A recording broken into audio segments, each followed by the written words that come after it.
Hello, everybody. Welcome back to Firewalls Don't Stop Dragons. I'm your host, Carey Parker. Today we have episode 299 for November 21st, 2022. And I am so super excited today. I know it's not the 300th episode yet, but that is next week. We are on the penultimate episode for the countdown to 300. But I've got all sorts of fun things to share with you today. Some really great, interesting news articles and lots of other stuff. So one of the main reasons I'm excited, to be perfectly honest, is I just finished all the final drafts for the 5th edition of the book. Oh my God, this was so much more effort than I remember it being. I've done this 5 times now. The first one, of course, was writing the thing completely originally, but I've updated it 4 times. And, every, 18 to 24 months I do it because all the screenshots get old. I mean, this stuff changes constantly. And, Microsoft and Google and Apple keep moving stuff around. And they add more features, of course, which is, usually a good thing. Not always. And so since the book has so many screenshots, that alone gets stale quickly and I've got to redo it. But since I've retired almost exactly 2 years ago last month, I've just learned a lot more. I've, kind of refined my thinking on these things. I've met more people, learned more things, found more products. Things have changed. And so I try to pack as much of that as possible into this book. It's unbelievable how much stuff that I have added in this new version of the book. The current version, the one that's out now, the 4th edition, is like 400 pages long. The new one's going to have at least 30 more pages than that, which actually seems low because I think I've added a lot more. I added a whole new chapter, though some of that came from other chapters. So I did split one chapter up and kind of expand it, basically is what happened there. But I've added like 32 more tips, and I've actually deleted some that didn't make sense anymore.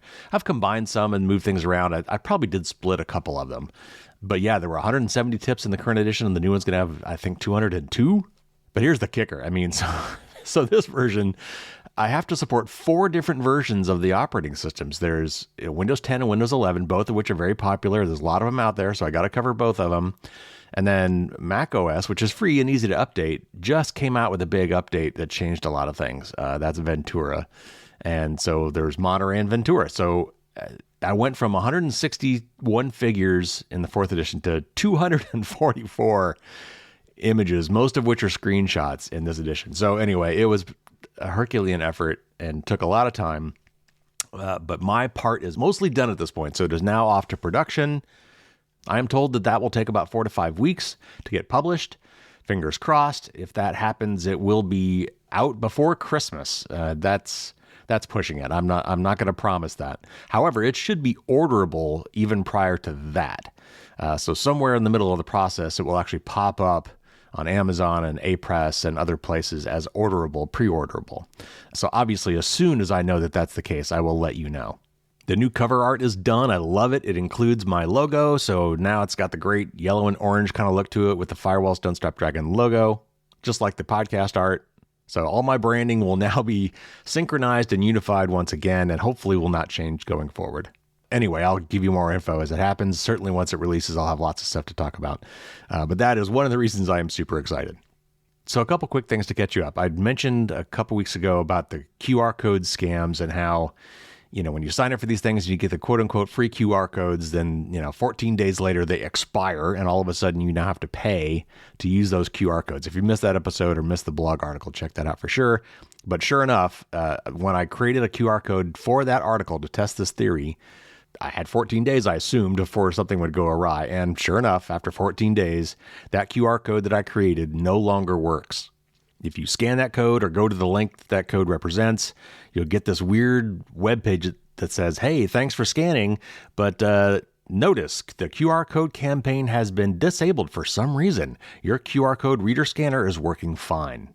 So that's what people would see if they scan that code. When I go to my account and log in, what I see is your 14-day trial has ended. To continue using QR Code Generator Pro, upgrade your account. In other words, we are holding your QR codes for ransom. That is just so super slimy.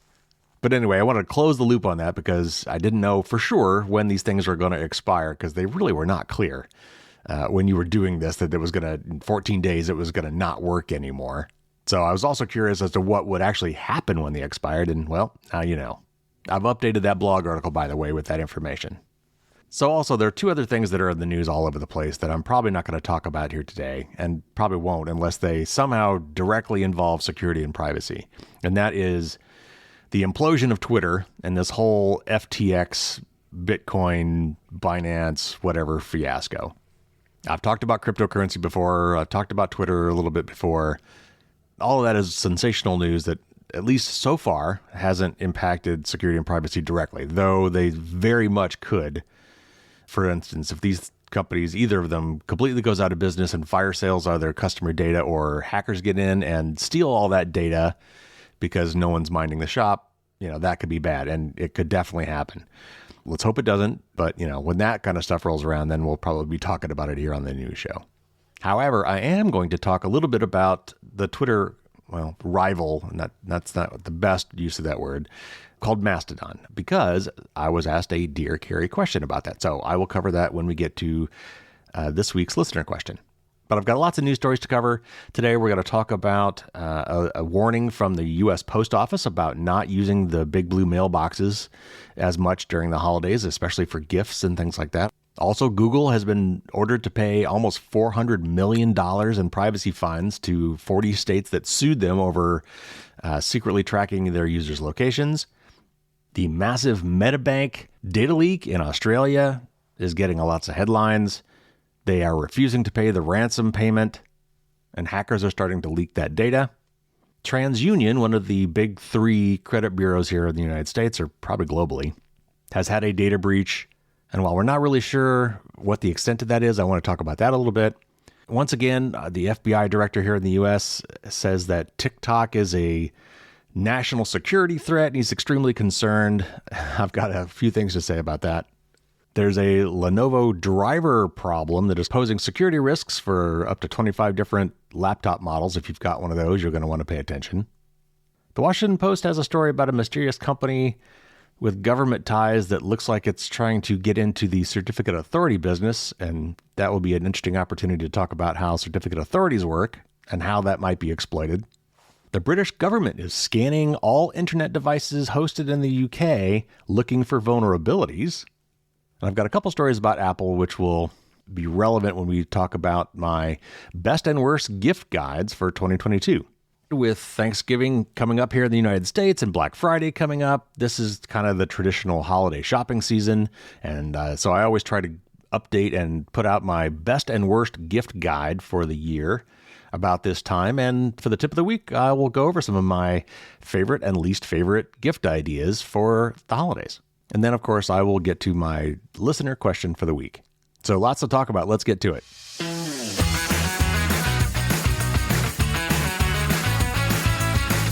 All right, I've got several news articles for you this week. I tried to keep them really short because we've got a lot to talk about today.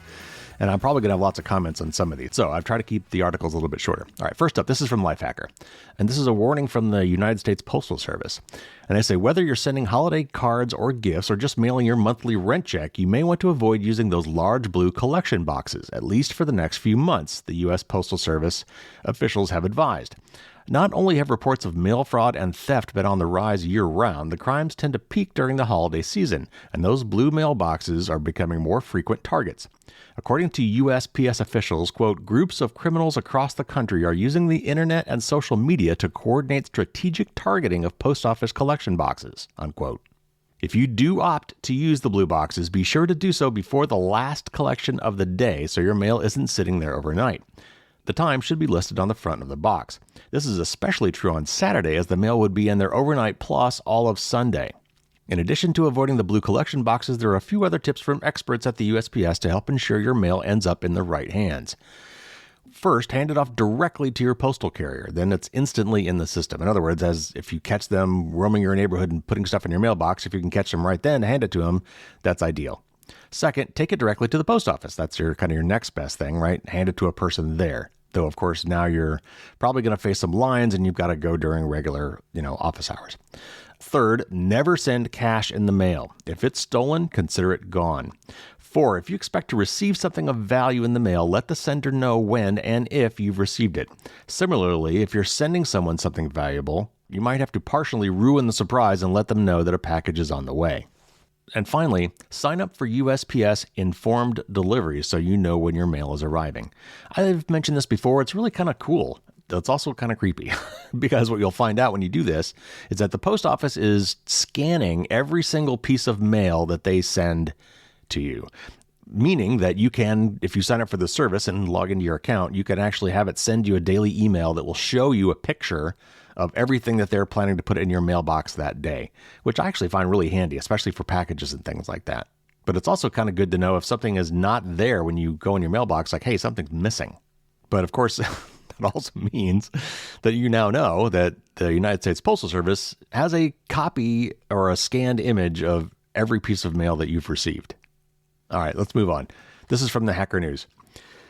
Internet giant Google has agreed to pay a record $391.5 million to settle with 40 states and the U.S. over charges the company misled users about the collection of personal location data. And this is a quote from Oregon Attorney General Ellen Rosenblum. And Ellen says, quote, Google misled its users into thinking they had turned off location tracking in their account settings when, in fact, Google had continued to collect their location information. For years, Google has prioritized profit over their users' privacy. They have been crafty and deceptive, unquote. The investigation was sparked by a 2018 report from the Associated Press that revealed Google was continuing to track users' locations on Android and iOS, even when they turned off location history in their account settings, effectively undermining the privacy controls. And I remember we were talking about that on the podcast when that came out. Rosenblum said the location data gathered by Google is combined with other personal and behavioral information it collects to flesh out detailed user profiles for purposes of ad targeting. Adding even a limited amount of location data can expose a person's identity and routines, and that it can be used to infer personal details. As part of the privacy settlement, Google is required to show additional information to users upon either enabling or disabling a location-related setting, avoid hiding key information about location tracking, and offer specifics about the types of location data collected. It goes on for a bit more, but there's a little bit more I want to quote here. For the third quarter ending September 30th, 2022, Google reported total revenues of $69.09 billion and a net income of $13.9 billion. Overall revenue from advertising stood at $54.48 billion for the 3-month time period. So I included that so you could see the relative size. So basically, $0.4 billion was what they just agreed to pay when they made, $55 billion that quarter? So while that amount may sound like a lot of money, it is just a drop in the bucket. And it's the cost of doing business to Google. This was a slap on the wrist. And then one final quote from Rosenblum. Quote, until we have comprehensive privacy laws, companies will continue to compile large amounts of our personal data for marketing purposes with few controls, unquote.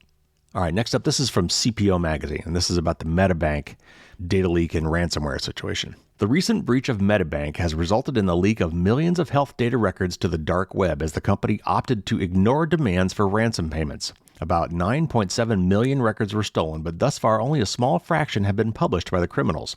Though the data of 9.7 million current and former customers was stolen, it is not entirely clear how detailed the average record was. It is known that some records included Medicare numbers, passport numbers, and visa details, and about 500,000 health claims were taken. However, some records may have been limited to basic contact information such as home and email addresses and phone numbers. Medibank CEO David Kochar, Koczkar, I'm going to say Kochar, said that the company believed making ransom payments would only offer a quote-unquote limited chance of keeping the health data of customers off the dark web, and that the payments would encourage attackers to persist in their criminal enterprises. Medibank has warned its customers that this means their health data may be made available to anyone via the dark web, and that the data may be used by criminals to contact them with scam attempts. The hackers had initially threatened to be selective in their release of health data if the ransom payments were not made, and they appear to be keeping that promise. Security researchers note that the early trickle of records includes high-profile politicians, as well as records of seemingly more obscure victims that are coded with a diagnosis of drug or alcohol addiction.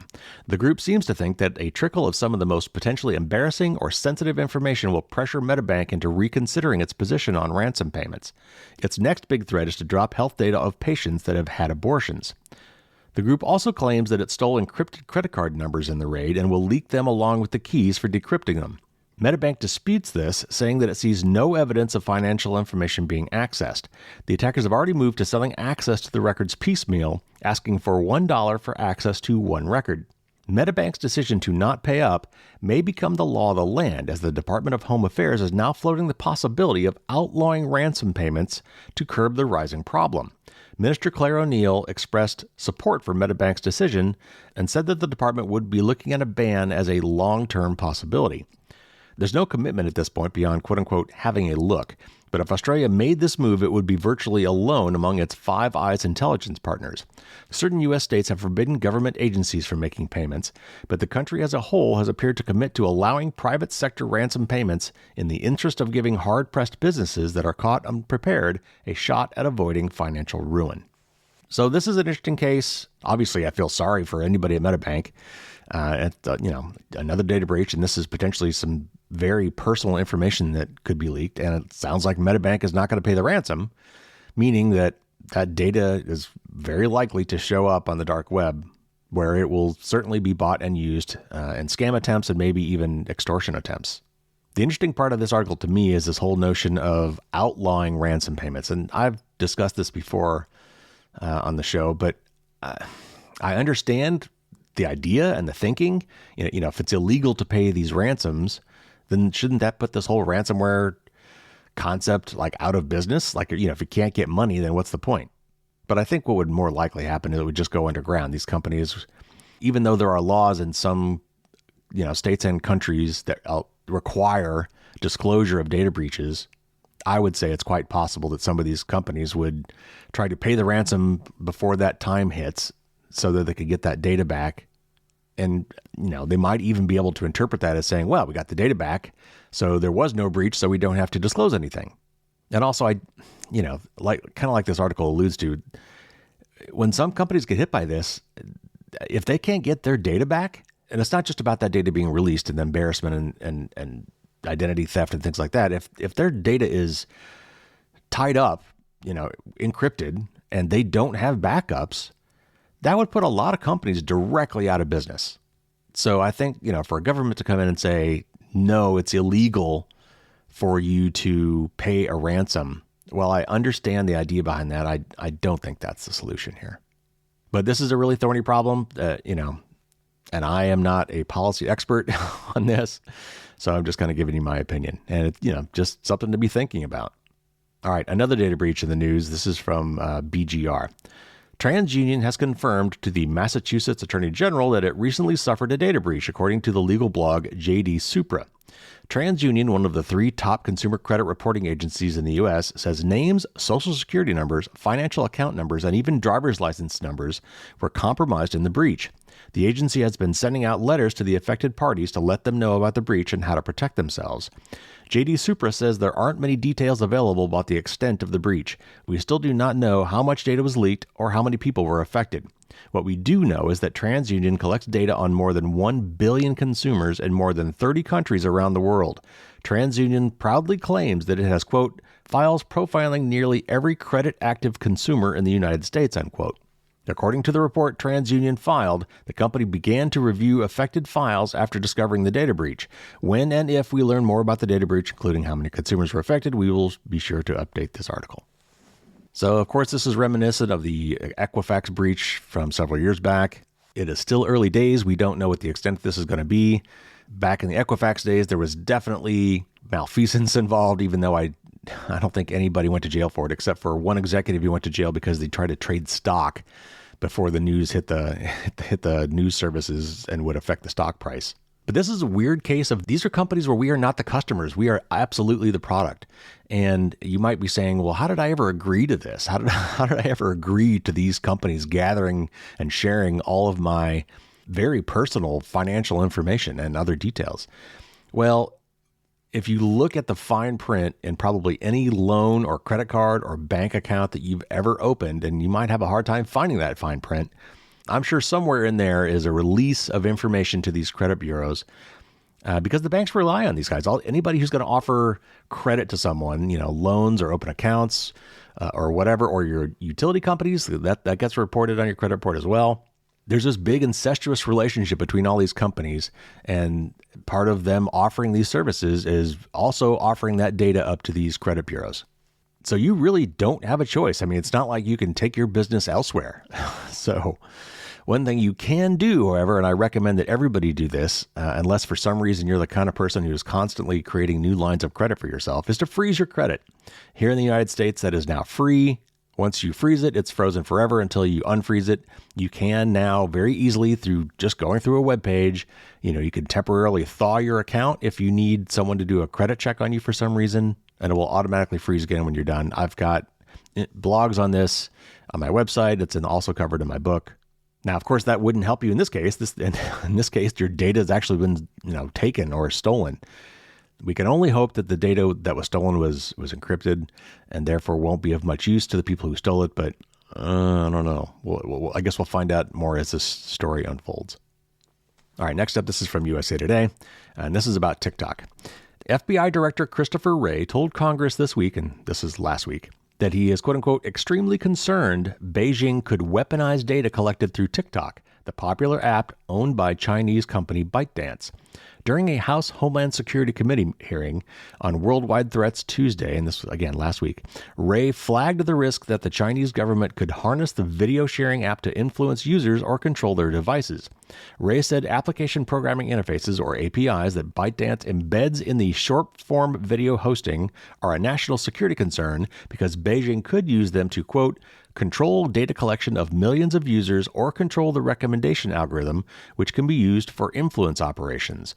China's fast hacking program is the world's largest, and they have stolen more of Americans' personal and business data than every other nation combined, unquote. Wray said APIs in TikTok could be yoked to control software on millions of devices, meaning the Chinese government could compromise personal devices owned by Americans. All right, the article goes on. A couple things. First of all, sure, this probably is a national security risk, but why are they not saying the exact same things about Facebook and Google? I am sure their apps are probably just as much up in your business as TikTok is. The only difference is that data is not going to China, it's going to companies in the United States. Do we trust them more somehow? Maybe it's because they're here and the FBI could potentially have direct access to them if they were to go rogue. Put another way, I would completely understand how any other country on the planet would say the exact same things that Christopher Wray is saying about TikTok, except about Facebook and Google, and, and other apps as well, but those would be the big ones. Realize, of course, that Google owns way more than just, the Google search engine and the Chrome browser. They also own Waze, they own Android outright, and many, many, many other Google apps, some which don't have Google right in the name, like Waze. And of course, here's the other problem, right? All these companies are gathering tons of information. Even if that company itself doesn't abuse that data is being sold, hopefully in anonymous and aggregated ways to third parties and other data brokers, but it exists. I would have to believe that every foreign government with the capability to do so is trying to hack those companies to get at that data. And by the way, when Christopher Wray said that, China is stolen more information than every other nation combined, I'd like to see how that actually breaks down and what he means by that. Because I am sure that the NSA and probably the FBI and several other intelligence agencies have been stealing data from all around the world for a long time. And I would venture to guess that we are pretty darn good at it. All right, if you own a Lenovo laptop, listen up. This is from Ars Technica. More than 24 Lenovo notebook models are vulnerable to malicious hacks that disable the UEFI secure boot process and then run unsigned UEFI apps or load bootloaders that permanently backdoor a device, researchers warned on Wednesday. And we'll talk about what UEFI here is in just a second. At the same time that researchers from security firm ESET disclosed the vulnerabilities, the notebook maker released security updates for 25 models, including ThinkPads, Yoga Slims, and IdeaPads. Vulnerabilities that undermine the UEFI secure boot can be serious because they make it possible for attackers to install malicious firmware that survives multiple operating system reinstallations. Short for Unified Extensible Firmware Interface, UEFI is the software that bridges a computer's device firmware with its operating system. As the first piece of code to run when virtually any modern machine is turned on, it's the first link in the security chain. Because the UEFI resides in a flash chip on the motherboard, infections are difficult to detect and remove. Typical measures such as wiping the hard drive and reinstalling the operating system have no meaningful impact because the UEFI infection will simply reinfect the computer afterward. ESET said the vulnerabilities, quote, allow disabling UEFI secure boot or restoring factory default secure boot databases, including DBX, all simply from an operating system, unquote. Secure Boot uses databases to allow and deny mechanisms. The DBX database in particular stores cryptographic hashes of denied keys. Disabling and restoring default values in the database makes it possible for an attacker to remove restrictions that would normally be in place. Disabling the UEFI Secure Boot frees attackers to execute malicious UEFI apps, something that's not normally possible because Secure Boot requires UEFI apps to be cryptographically signed. Restoring the factory default DBX, meanwhile, allows attackers to load vulnerable bootloaders. In August, researchers from the security firm Eclipsium identified 3 prominent software drivers that could be used to bypass Secure Boot when an attacker has elevated privileges, meaning administrator on Windows or root on Linux. The vulnerabilities are the result of Lenovo mistakenly shipping notebooks with drivers that had been intended for use only during the manufacturing process. People using any of the vulnerable models should install patches as soon as practical. So one of the first things I want to talk about with this article is this whole notion of UEFI. And if you've heard of BIOS, this is kind of the new version of BIOS. And if you haven't heard of BIOS or UEFI, your computer when it boots has this kind of built-in, low-level, burned into chips set of software that we call firmware.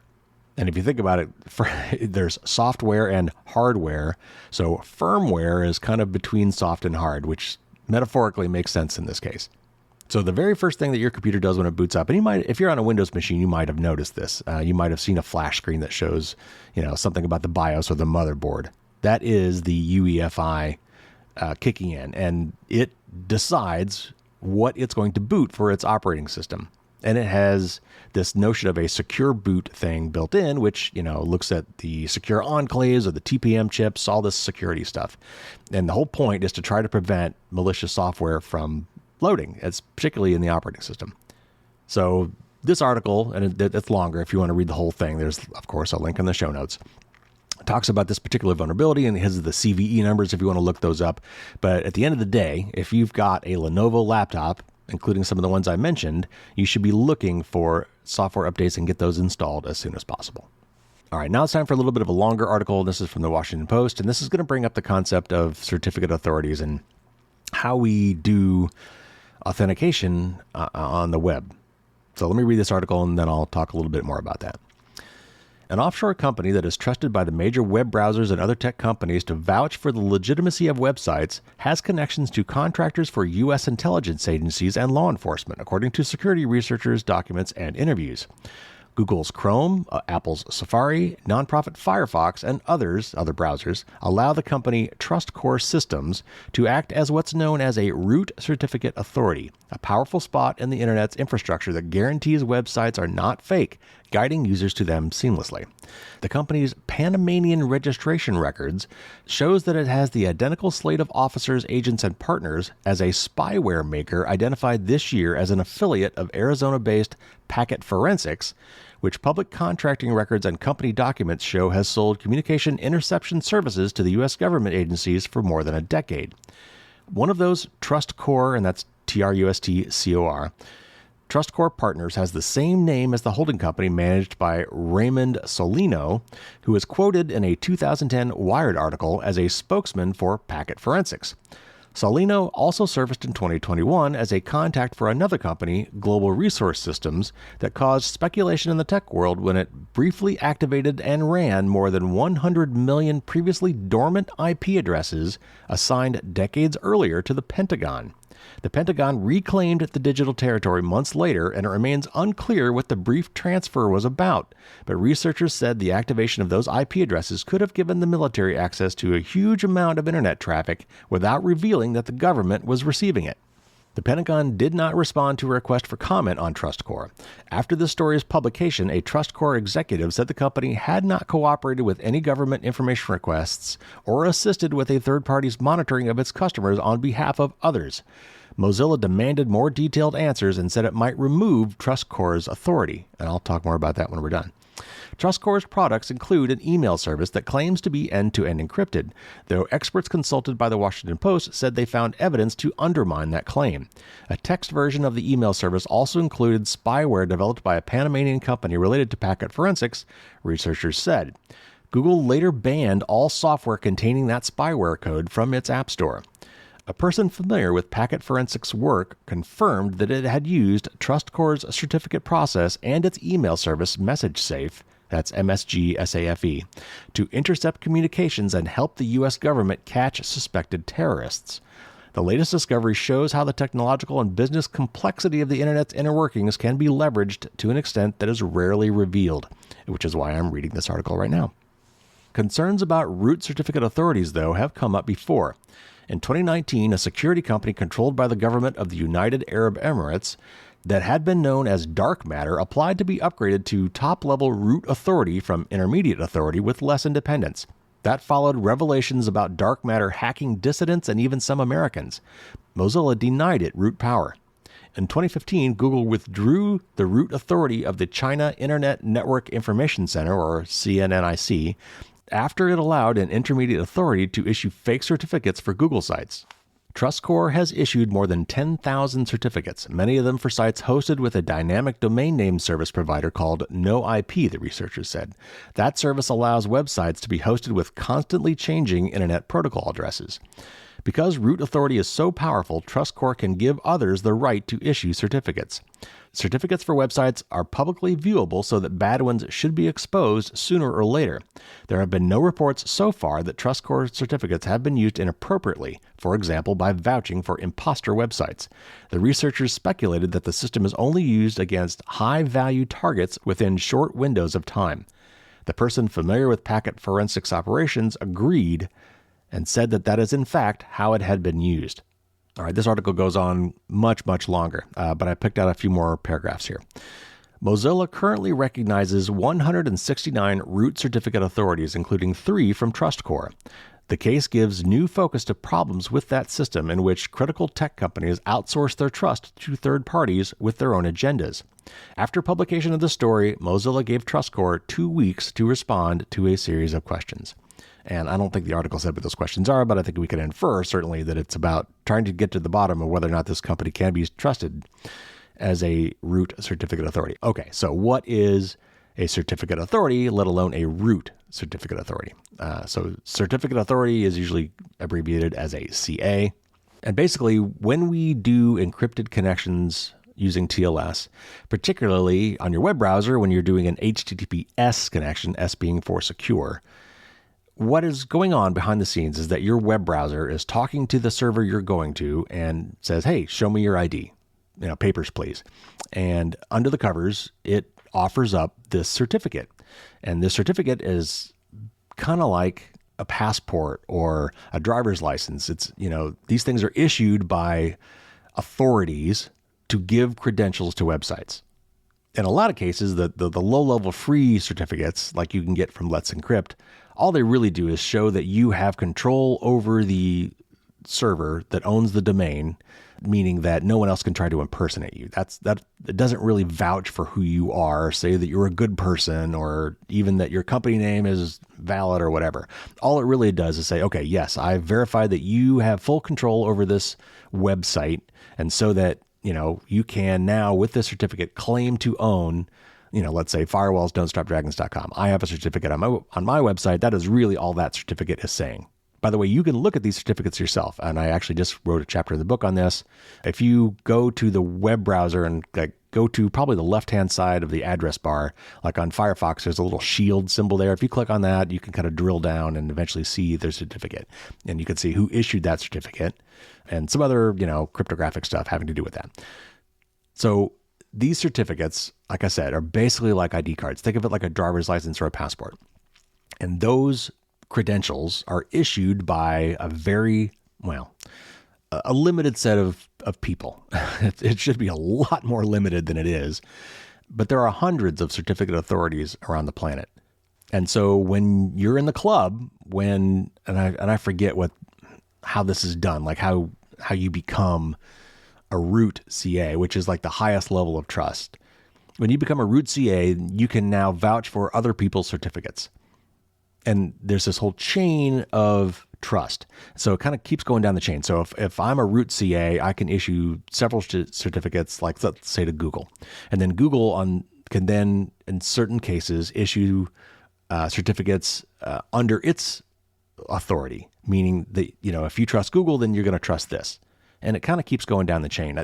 But as a root CA, you can also create other certificate authorities. And that's obviously extremely powerful and should be very limited. So these certificates are under a standard called X.509. And if you want to look that up on Wikipedia, you can find tons of information and get all the details. But these certificates have a very standardized form, and they have certain fields that they must adhere to. And, there's all this cryptographic stuff built into it that basically means they can't be forged.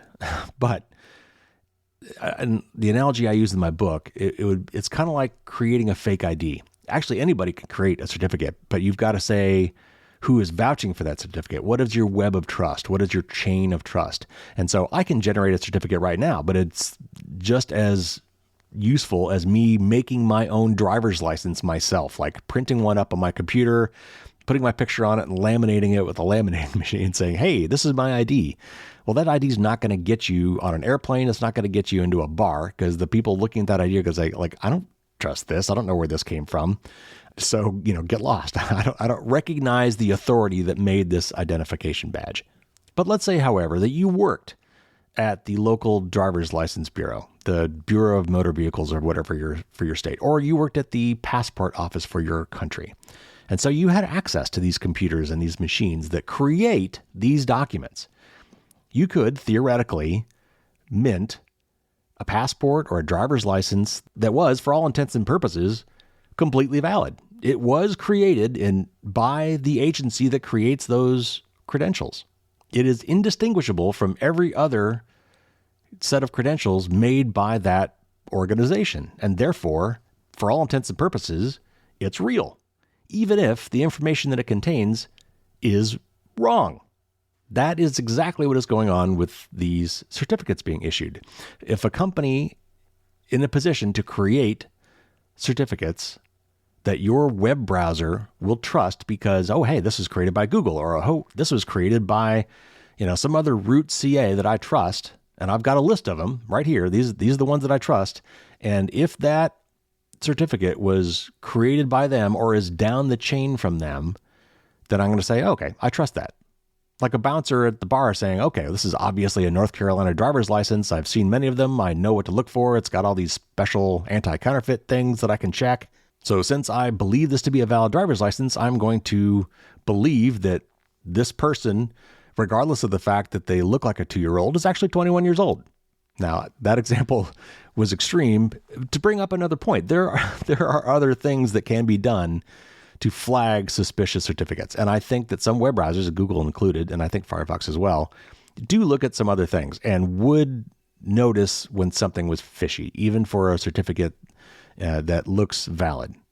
And we need to layer on more of those kind of protections on the web. And there are some initiatives to do that. Google actually is leading the effort on a lot of those, which is great. Google's wonderful for security. They've done a lot of great work there. But this whole system, this whole certificate authority framework that we rely on without realizing it all the time, has holes. And what this would mean, by the way, if this trust core company is doing nefarious things, what they could be doing then is acting as a root certificate authority and creating certificates that would be trusted by anybody's web browser that are wrong. And what that would let them do is act as a man in the middle for popular websites like Google or Amazon or eBay or whatever. They could issue a certificate to a website such that if they could get someone to point their browser to the wrong site, and that's another part of this thing, they would have to do a DNS hack or some other proxying setup or something that would get them to route to the wrong site. When they think they're going to Google, they'll go to this site and they will their web browser will look at the certificate that says, "Hi, this is google.com." And it would look at its list of trusted sources and say, "Oh, well, I trust the person who issued this, so this must really be google.com." When in fact it wasn't. All right, well, there you go. So that was a little longer than I intended, but I wanted you to understand how this stuff works. All right, let's move on. This is a really interesting story from Bleeping Computer. The United Kingdom's National Cybersecurity Center, or NCSC, the government agency that leads the country's cybersecurity mission, is now scanning all internet-exposed devices hosted in the UK for vulnerabilities. The goal is to assess UK's vulnerability to cyber attacks and to help owners of internet-connected systems understand their security posture. And this is a quote from the agency, from the NCSC. It says, quote, "These activities cover any internet-accessible system that is hosted within the UK and vulnerabilities that are common or particularly important due to their high impact.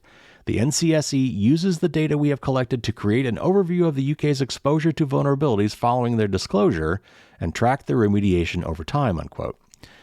NCSC's scans are performed using tools hosted in a dedicated cloud-hosted environment from scanner.scanning.service.ncsc.gov.uk. And the two IP addresses, which they give here, are 18.171.7.246 and 35.177.10.231. And I'll explain why I actually read those on the air here in a minute. The agency says that all vulnerability probes are tested within its own environment to detect any issues before scanning the UK internet.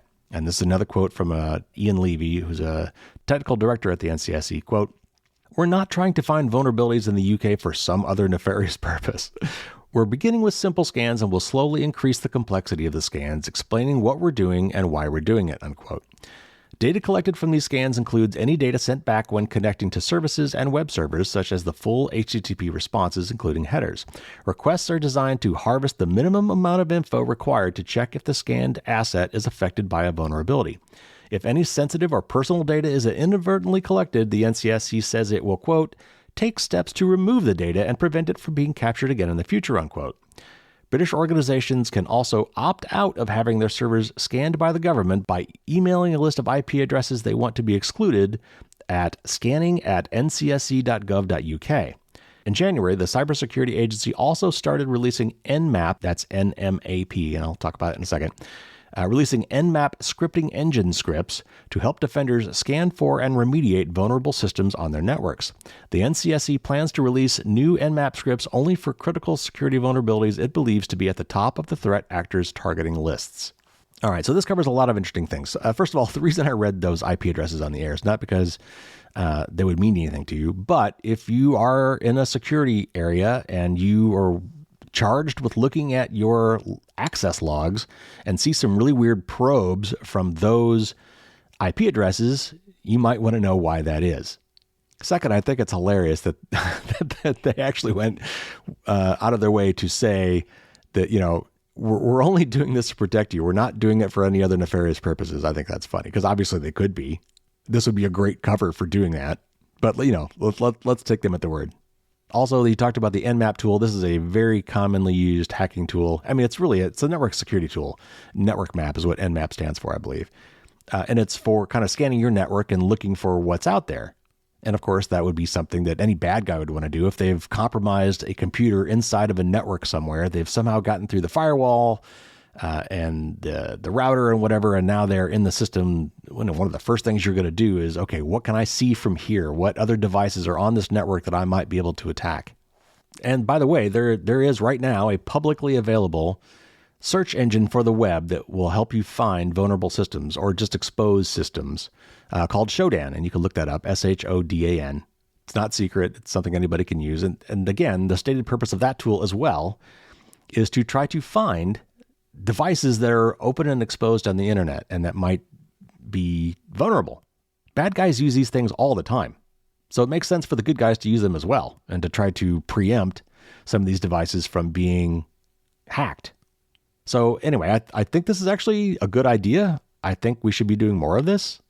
Obviously, we have to make sure that, you know, these governments are not going to then turn into the bad guys and try to do bad things with this. But I mean, let's take them at their word. This is something that we should be doing. We should be actively looking for problems and fixing them ahead of time because, you know, the bad guys are already doing this. And so I think it makes sense that our intelligence agencies and law enforcement agencies get out there and try to get ahead of the bad guys and try to shut down some of these things before they get exploited. Or find the ones that have already been exploited so they can alert the owners to say, hey, this device has gone rogue, you need to fix it. All right, 2 more articles here, and they're both about Apple. And these will be relevant when we get to my recommendations for some of the best and worst gifts. And this first one is really short. That's from Tom's Guide. It used to be a common maxim that Macs aren't really vulnerable to malware. While that's not true, research by Elastic Security Labs found that Mac OS accounts for a small 6.2% of malware infections compared to 54.4% for Windows. But there's a catch. The security firm found that nearly 50% of Mac malware comes from the MacKeeper app. Designed to offer security-centric features such as digitally cleaning a Mac and bolstering privacy, it's actually a source for 48% of all Mac OS malware. Yes, that's the irony bell ringing. And here's a quote from Elastic Labs. Quote, while its initial purpose is to aid macOS users, often it can be abused by adversaries since it already has extensive permissions and access to processes and files, unquote. So that's not to say MacKeeper is malicious in and of itself, but that it can be easily exploited to be used as a vehicle for malware. As our sister site Laptop Mag points out, MacKeeper doesn't have the most glowing of reputations when it comes to being safe and secure. As such, we'd advise you to avoid this app and go for more reputable third-party security tools. So 2 points here. First of all, Macs account for a lot less malware. I'm not sure how they got those figures. Do they take into account how many fewer Mac devices there are than Windows devices, for example? I think that on desktop operating systems, Mac barely hit 10%, and Windows accounts for a pretty large amount. Of course, Linux is the rest, and a lot of those are servers or IoT devices. So I'm not sure if those percentages took that into effect. But I do think it's really interesting that this MacKeeper app that is supposedly a security and privacy app is itself being subverted by malware to do bad things. And this is important because, and I talk about this in the book, any application you install has bugs in it. All software has bugs in it. So the more applications you have installed, the more bugs you have that make you vulnerable. And often it's these security apps that have to get all up in your computer's business. Like they really have to put tendrils out there and get full permissions and full access. You know, again, I often liken some of these things to hiring a bodyguard. That bodyguard has to know everything and go everywhere you go, including go visit your drug dealer and your mistress. And if they're going to protect you, they need to know everything and need to go everywhere you go. But that also puts them in a very unique position to be able to expose you and exploit you. And that's true of these applications as well. So when you're installing some of these security apps, be very, very careful which ones you choose and do a lot of research to make sure that they're reputable companies and make sure that there are not problems with the software itself. There's been a lot of VPNs that have been exploited and used by malware developers because they were not written well and they had security vulnerabilities of their own. And then when you can compromise them, like compromising somebody's bodyguard, let's say you could, extort them, take their family hostage or whatever, or just offer them a lot more money than you're offering them to turn on you. It's the same kind of thing. All right, last one here, and this is a little bit longer. This is from Gizmodo. And this one, I will preface this before I even start reading that I'm not really as worked up about this as you might think I'd be, and I will talk about that on the back end of the article. For all of Apple's talk about how private your iPhone is, the company vacuums up a lot of data about you. iPhones do have a privacy setting that's supposed to turn off tracking. According to a new report by independent researchers, though, Apple collects extremely detailed information on you with its own apps even when you turn off tracking, an apparent direct contradiction of Apple's own description of how the privacy protection works. The iPhone analytics settings makes an explicit promise. Turn it off, and Apple says that it will, quote, disable the sharing of device analytics altogether, unquote. However, Tommy Misk and Talal Haj Bakri, 2 app developers and security researchers at the company called Misk, took a look at the data collected by a number of Apple iPhone apps, the App Store, Apple Music, Apple TV, Books, and Stocks. They found the analytics control and other privacy settings had no obvious effect on Apple's data collection. The tracking remained the same whether iPhone analytics was switched on or off. The App Store appeared to harvest information about every single thing you did in real time, including what you tapped on, which apps you searched for, what ads you saw, and how long you looked at a given app and how you found it. The app sent details about you and your device as well, including ID numbers, what kind of phone you're using, your screen resolution, your keyboard languages, how you're connected to the internet, notably the kind of information commonly used for device fingerprinting. Apple did not respond to multiple requests for comment. We'll update the story with any information the company provides. And of course, I will update you when I find out as well. I'm sure they will have to, at some point, respond to this. Gizmodo requested that MISC examine a few other Apple apps for comparison. The researchers said that the Health and Wallet apps, for example, didn't transmit any analytics data at all, regardless of whether the iPhone analytics setting was on or off, whereas Apple Music, Apple TV, Books, the iTunes Store, and Stocks all did. Most of the apps that sent analytics data shared consistent ID numbers, which would allow Apple to track your activity across its services, the researchers found. For example, the Stocks app sent Apple your list of watched stocks, the names of stocks you viewed or searched for, and timestamps for when you did it, as well as a record of any news articles you see in the app. Keeping tabs on your behavior rubs some people the wrong way, regardless of the information in question. But this data can be sensitive. In the App Store, for example, the fact that you're looking at apps related to mental health, addiction, sexual orientation, and religion can reveal things that you might not want sent to corporate servers. It's impossible to know what Apple is doing with the data without the company's own explanation, and as is so often the case, Apple has been silent so far. It's entirely possible that Apple doesn't use the information if you turn the settings off, but that's not how the company explains what the settings do in its privacy policy. Privacy is one of the main issues that Apple uses to set its products apart from its competitors. It emblazoned 40-foot billboards of the iPhone with the simple slogan, "Privacy, that's iPhone," and ran the ads across the world for months. But the company is slowly introducing many of the internet's privacy issues into the once sacrosanct Apple ecosystem. Apple is working hard to build an advertising empire. Apple's ad network runs on your personal information just like ones Google and Meta operate, albeit in a more reserved way. Along the way, Apple developed a very convenient definition of what privacy means that lets the company criticize its rivals' privacy practices while harvesting your data for similar purposes. Apple says that you shouldn't think of what it does as quote-unquote tracking. According to the company's website, and this is a quote from somewhere on Apple, Apple's advertising platform does not track you, meaning it does not link user or device data collected from our apps with user or device data collected from third parties for targeted advertising or advertising measurement purposes, and does not share user or device data with data brokers. That's the end of the Apple quote. In other words, it's not tracking unless you're linking together data collected from services owned by different companies. If only one company, Apple, is collecting the data, then by Apple's definition, it's not tracking. Of course, that's different from the definition of tracking that everyone else seems to use. It's no surprise that Apple is collecting analytics information. The practice is laid out in the privacy policy, and almost every app and device you use probably uses your data for analytics. But Misk says he's stunned at the level of detail. And this is a quote from Misk, quote, "I expected from a company like Apple that believes that privacy is a fundamental human right to collect more generic analytics," unquote. And then the article ends with this one line. "What happens on your iPhone stays on your iPhone, unless you count the mountains of information your iPhone sends to Apple." All right, so, I'm an Apple fanboy. I say it all the time.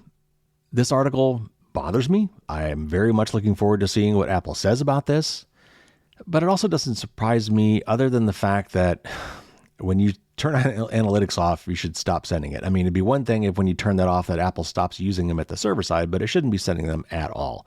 That may be a bug. That may be a mistake. We'll see what Apple says about that.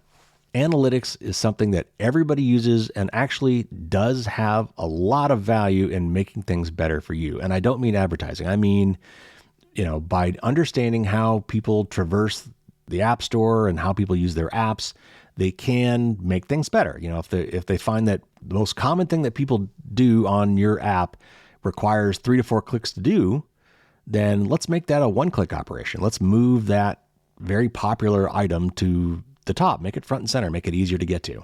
That's the kind of thing that analytics allows developers to do. Obviously, it also helps them figure out what's popular and what's not. And I just said this recently. I really, really, really wish Apple would just forego the entire advertising thing. Like, they don't need that money, and it's such a slippery slope, and it opens them up to rightful criticism. And it really puts them in a position where when they collect analytics data like this, of using it for more nefarious purposes, including building a profile on you, something that I have railed against for companies like Google and Facebook for years. We don't know that that's what they're doing with this, but even if they're not, it certainly looks fishy, and Apple should just avoid that altogether. So I will be waiting to see what Apple says about this. In fact, I almost waited to talk about this until Apple responded, but this is going to come into play with some of my best and worst gift recommendations, which we're going to get to here in a little bit. So I thought it only fair that I bring this up today in the same episode. All right, so with that, that's the end of the news. Let's get to my tip of the week. And this week, it's a very special tip. It's multiple tips. This is my summary of the best and worst gifts with respect to privacy and security, of course, for 2022. Black Friday is coming up. That's kind of where the whole crazy holidays gift buying season kicks off officially or unofficially, I guess. And so we're all going to be out there shopping for stuff. And this is the best time for me to give you some advice on what I think you should buy and what you should avoid buying. Now, I have a whole article on this. If you're a newsletter subscriber, you already have this waiting for you in your inbox. If you want to check my blog at firewallsdon'tstopdragons.com, you'll see it's probably the first or second article there. And I'm not going to go into everything there. I'm just going to kind of give you a thumbnail sketch and some of my top picks for the best and worst gifts. Let's start with the worst. And this list has really not changed much over the years. So I'll kind of go through a little bit quickly here. But first of all, I would certainly avoid, if you can, buying somebody a smart device from a company like Amazon, Google, or Facebook. Now, I realize everything I just said about Apple. And so let me address that first. And I still believe, compared to Amazon, Google, and Facebook, Apple is still way better. And so if you want to have some of these types of devices, if you want some of these smart devices, if you want smart speakers, if you want a streaming box, if you want some of these other smart home features, assistants like Siri, I still believe, on the whole, if you're going to do it and participate in modern society where these have become normal things that people have and expect to use and enjoy using, to be perfectly honest, that Apple is still the way to go. Are they perfect? No, they're obviously not. They have a long way to go, and I will keep harping on them and to try to get them to improve. And I know that others will too. I mean, if you're going to paint yourself as a privacy company, you should expect a lot of pushback when you do anything that looks fishy, anything that might suggest a conflict of interest, which is why I think Apple needs to completely and utterly get out of advertising as a business. But despite all of that, I would still say, by far, Apple is still a better choice for privacy than anything made by Amazon, Google, or Facebook. And realize that these three companies own a lot of other products that you might not know they realize. For example, Amazon owns Ring, the video doorbell maker, which also makes webcams. They also own Blink, another company that makes security webcams. These companies own the Echo products, the Nest products, Fitbit, Eero, the mesh routers, and now Roomba, unless that hasn't gone through yet. Maybe that's still awaiting approval. But Amazon is trying to buy Roomba. Facebook makes a line of products called Portal, which I heard are being discontinued and they're downsizing. That they're no longer going to make those, which is great because I would never, ever, ever put a Facebook smart device in my home that had a microphone and camera in it. No way. I used to have some Amazon Echo products. I thought they were really cool. And then once basically Apple came out with their products that did the same thing, albeit maybe not quite as well, like the HomePod minis, I like those a lot better. And I've replaced all of my Echo speakers with HomePod minis or HomePods. I've also stopped using my Amazon Fire TVs. The Apple TV streaming box is every bit as good, has access to all the same applications now, thank goodness. That wasn't always the case, but now it is. And so I have stopped using my Amazon products. They are unplugged. There are also some privacy and security services that you need to be very careful about. I personally, honestly, I would not use any third-party antivirus software. Apple Macs come with some security services built in. They don't really talk about them much. But Microsoft Windows has Windows Defender, which is a very good antivirus program. And you're already trusting Microsoft anyway. So whatever data you're sharing with them, you're already sharing with them. They already own the operating system. So it's, using their antivirus software is not really exposing you to any more potential invasion of privacy than just using the operating system already. And it's good. Windows Defender consistently does well in antivirus tests. It's free. It's built into the operating system. I would definitely use that over McAfee or Norton or some of these other ones. I would avoid, like the plague, any free VPNs. I've got an article about this on my website too, but to cut to the chase, the ones that I currently would recommend if you want to get somebody a subscription service to a VPN would be Mullvad, Mullvad, iVPN, just like it sounds, or Proton. Proton's got a VPN, which leads me to my next thing. If you want to get somebody hooked up with a privacy-respecting email service, Proton has got a great email service. They've got a low-level free tier, which is perfectly usable to get you started. StartMail, Tutanota are also really good. Fastmail is not quite as zealous on privacy as some of these others, but they also don't really need your data and make a point of not collecting it. You pay for that service, so they don't need to monetize you in some other way. And of course, Signal. That would be a fun thing to try to get your friends and family hooked up to over the holidays, as you're meeting with family and friends and going to parties. Hey, let's try this out. This is kind of fun. Install Signal. Ooh, cool. Let's send super private messages to each other. Just a little fun. It's not really peer pressure. It's just, trying to get people to move away from, certainly regular standard SMS messaging to something that is much more private and end-to-end encrypted. It would be a great present that's totally free, even fun, that you could do with your friends and family. Sorry, I drifted there into some of my recommendations. Back to some of the worst gifts. DNA testing kits, Ancestry.com, 23andMe, even the ones that are for medical purposes. When you're giving away your DNA, first, you're giving away yourself. Your DNA literally is you. But also, you got to realize that you're giving away the DNA of your blood relatives as well. Your parents, your kids, your siblings, they all share some of your DNA as well. And that can be enough to make them discoverable by law enforcement or other people that maybe they don't want to be found by. These kits can and have revealed things that, maybe were better left secret. Kids you didn't know you have, adoptions that weren't known, infidelities. For as cool as it is, and I'm a family genealogist, I get that. For as cool as it is to use it for that purpose, until we have regulations at least that say that it can't be used for any other purposes. Because, by the way, 23andMe, I think, has already said that they are planning to use some of this DNA information for drug research. And you would have agreed to that, I'm sure, somewhere in the terms of service when you sign up for these things. And now that information is there again.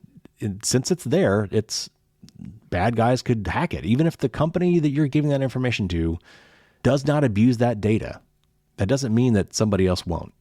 Other things to avoid would be really cheap IoT devices from no-name or fly-by-night companies. I would absolutely avoid cheap Android phones from non-name brand companies. They have been shown in the past to come pre-loaded with maybe not malware, but certainly spyware or adware. The cheap IoT devices probably have zero security, which means that if those devices are compromised in your home network, then they can be used as a beachhead to try to compromise your other devices. So just avoid cheap devices. Pay for quality. Buy your stuff from companies that have reputations that they need to protect, that have a record of doing the right thing. It's not worth saving, $10 or $20 on something when you're going to give it to somebody and then find out that later that device was used to hack their system or mine their data. It's just not worth it. And finally, avoid internet-connected toys or any other internet-connected devices that are going to go in some kid's room, especially if it's got a microphone, especially if it's got a camera on it. All right, let's get back to some of my best gifts. I already kind of muddied the waters here a little bit. Another thing you can give somebody a USB condom or a data blocker cable, they're called now. But USB devices have typically 4 wires in them, 2 for power and 2 for data. And that data line can be used by nefarious charging ports. And I'm talking airports, airplanes, taxis, coffee shops, any places that have convenient USB charging ports for your device also could be used to compromise your devices. How often is that done? I don't know. But it's really easy to avoid. If you get one of these data blocker cables, it basically just literally eliminates the 2 data wires. The only 2 of the 4 wires left are the power wires. But also, you could just give them a portable battery charger. Those are really handy to have to throw in your purse or your backpack. Or give them their own, wall charging nugget with its own USB port on it that you can trust. For privacy, another fun gift that you can give somebody, and this is kind of bulky maybe, but paper shredders. A lot of people don't have a good cross-cutting paper shredder. And when you throw your stuff away, and at least by US law, if you put something at the curb off your property, it is no longer yours, meaning that it's perfectly legal for somebody to go through your trash. So I always shred anything that has personal information on it. So paper shredder's fun. If you want to get something a little simpler, things that people throw away are just paper, you can get these really cool rolling ink stampers. If you've seen like security envelopes that have those funky patterns on them, it's basically like that, except in an ink roller. So if you've got pieces of paper you want to throw away that have personal data on it, you can actually take this roller and scrub over it with this ink stamp that puts that funky pattern on it that basically obfuscates whatever data was underneath that. Those could be pretty fun. Those are great little stocking stuffers. And of course, if you want to get somebody a hardware key like a YubiKey or a Solo key, these can be really good for people who are super uptight about their security and privacy. It's like two-factor authentication on steroids, but you've now got to keep this key with you all the time. So whenever you want to get into a device that's protected with this as a second factor, you have to have this key with you. But for some people, maybe they really want that. I would suggest, however, if you do this, get them 2 keys. They definitely need to have a backup in case one of those keys gets lost, or maybe just for a spouse. So now 2 more things. One, of course, is my book, Firewalls Don't Stop Dragons. The current version that's out now, the 4th edition, has 170 tips in it, lots of pictures and whatever. The 5th edition is going to have over 200 tips in it, and it should be available soon. So I would probably wait for the 5th edition. I am hoping that it will be available for Christmas. But if not, if you go to my website and start looking around at the book section, I think I've already posted this. If not, it'll be there soon. A picture of the cover of the 5th edition. So what you could do, if you wanted to, if the book's not ready in time, print off that picture and put that in a box or whatever, a card or something, and promise to buy it when it comes out. This is an especially great book to accompany if you're going to give someone like a new device, like a new phone or a new computer or something like that. It's a great companion for a gift like that. And it can also be kind of a nice reverse gift. If you think that you need the help that's in that book, but you don't think you've got the capability to do it, well, then maybe give it to, your smart nephew or something and ask them to read the book and then help you. Which leads me to my final gift suggestion. And this is something that I'm doing new this year. I've never done this before. And it's something I've been wanting to do for a while. And I really believe that we need to help each other out. That those of us with the superpower capabilities to understand the basics of computers and smartphones and the internet and can implement a lot of the basic tips that are in my book. And again, I like to make the analogy, it's kind of like the equivalent of wearing a seatbelt or putting on sunscreen or installing a smoke detector in the real world. We've got these very basic, common virtual world things that we should all be doing that are simple, that make us a lot safer. But a lot of people just don't feel up to doing those things. So I really think it's important that we help other people when we have the capability to do these things for ourselves, that we help other people do them as well. And so to that end, I have created a free downloadable PDF set of security and privacy coupons. And each of these coupons corresponds to a set of related security or privacy tasks. For example, helping somebody to get set up with a password manager, or helping someone to secure their home network, or helping someone to set up two-factor authentication. Those are some examples of the coupons that are in this book. And so when you download this book, there will be 1 page per coupon, and with each coupon that you can cut out and put in someone's stocking or in a card or however you want to do it, comes with a list of tasks that should be accomplished to go with that coupon. And it ranges from, like 3 to 5 tasks. And if you're already well aware of how to do these things, then those tasks alone will allow you to get them done. However, if you happen to have a copy of my book, either the current one or the upcoming 5th edition, I have also referenced with the list of tasks the exact tip numbers in the book that correspond to those tasks. And of course, in the book, I've got full step-by-step instructions with pictures. So the idea is that you would download this if you're a techie enough person that you can accomplish these things for yourself, and maybe you've already done so, that you can download these coupons and give this gift of security and privacy to somebody else.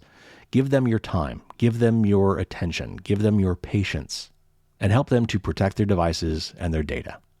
So how do you find these coupons? Well, of course, if you go to firewallsdon'tstopdragons.com, I've got a recent article about this, but you can also use my little URL shortener that I own and operate, fdsd.me. If you go to fdsd.me/coupons, it will take you to the article that talks about this and has the download link for the PDF file. Now, right now, I think there's 9 coupons in the book. That's version 1. I probably will add more, so you might want to check back every so often. But there's 9 great coupons in there right now that would be a big help to everybody. Download the coupons. There's some instructions there. When you're ready, print off the pages for the coupons you want to give, cut out the coupons, save the instructions for yourself, and set an appointment with your gift recipients to do those things for them. Maybe you can get them done while you're visiting their house. If not, you can come back later and do them. But what I was really hoping to do with this, and I'm going to have some other things like this in the future, is help each other. It's great that you're listening to this podcast. It's great that you might subscribe to my newsletter and blog and whatever, or read my book. That's great. I'm hoping I'm reaching a lot of people that way. But if you remember the old 80s shampoo commercial, right? And they told 2 friends, and they told 2 friends. We really need that magnifying effect. We need people like you listening to me right now who have some desire to be more secure and private and probably have the skills to do so, to not only do it for yourself, but to get out there and help others to get this stuff done as well. So fdsd.me/coupons will take you right to the article where you can download these love coupons for security and privacy. Great gift ideas. So there you go. There's your news and your tip of the week.